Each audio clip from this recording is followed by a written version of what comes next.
Jail से बाहर ना आते।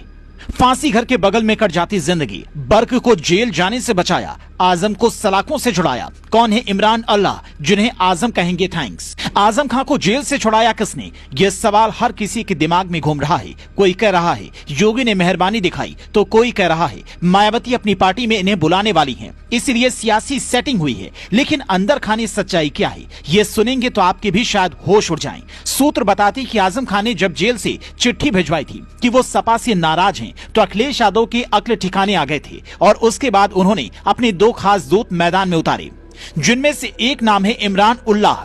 ये अखिलेश यादव की कितने खास हैं आप इन तस्वीरों में देख लीजिए। ये यूपी के अपर महाधिवक्ता रह चुके हैं, यानी कानून के बहुत बड़े जानकार हैं। पुरानी सरकार यानी कि जब योगी मुख्यमंत्री नहीं हुआ करते थे, तब इमरान उल्लाह अदालत में सरकार का पक्ष रखा करते थे और इन्होंने ही इलाहाबाद हाईकोर्ट में आजम खां का पक्ष रखा। जो दलीलें दी उसने आजम को फटाफट राहत दिलवा दी। वो दलीलें क्या थी उसे अगर सुनेंगे तो आपको कपिल सिब्बल जैसे वकील की याद आ जाएगी, क्योंकि आजम खां के ऊपर एक ऐसा मुकदमा था जिसमें उनके वकील नासिर सुल्तान पर भी गवाह को धमकी देने का मुकदमा दर्ज हो चुका था। खुद आजम खां 90 से ज्यादा मुकदमे झेल रहे थे। एक में बेल मिलती तो दूसरे में खारिज हो जाती। हालत ये तक हो गई कि इलाहाबाद हाईकोर्ट से बेल मिलने के बाद पुलिस ने 3 धाराएं बढ़ा दी, लेकिन उसके बाद इमरान उल्लाह ने जो किया उसे सुनकर आप भी दंग रह जाएंगे। दरअसल इमरान उल्लाह ने पहले आजम खां के खिलाफ लंबित एक केस में कहा कि याची के खिलाफ पुलिस ने मुकदमा ही 3 साल बाद दर्ज किया है।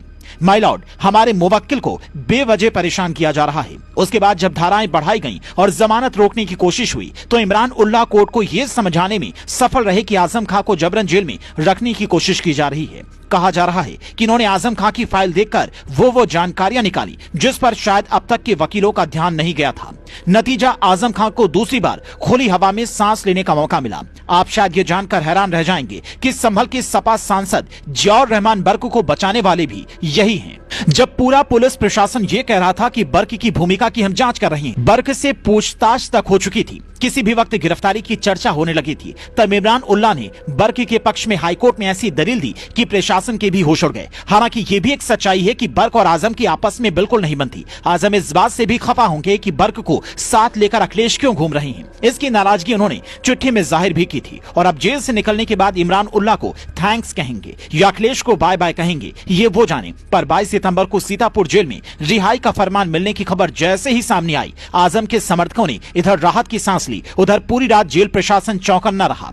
सुरक्षा व्यवस्था सख्त कर दी गई, क्योंकि बड़े नेता का जेल जाना हो या जेल से छूटना प्रशासन के लिए हमेशा चुनौती रहता है।